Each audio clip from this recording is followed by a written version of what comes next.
Your remote not working all the time, having to get closer to the vehicle so it'll work on your Dodge Magnum. Stop worrying. Let's change that battery first before calling a locksmith or going to the dealership. And let's see if that was a problem. I'll show you step by step with no special tools. All you need is a brand new CR2032 battery. Take your remote. We are going to remove the emergency blade, which is spring loaded right here. Now the key is out.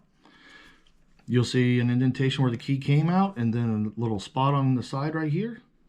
Take that key, put it in there, and start prying it apart. Gently, it'll come apart easily. This one came apart in 2 pieces. No worries. Gently squeeze the sides and just set it over here.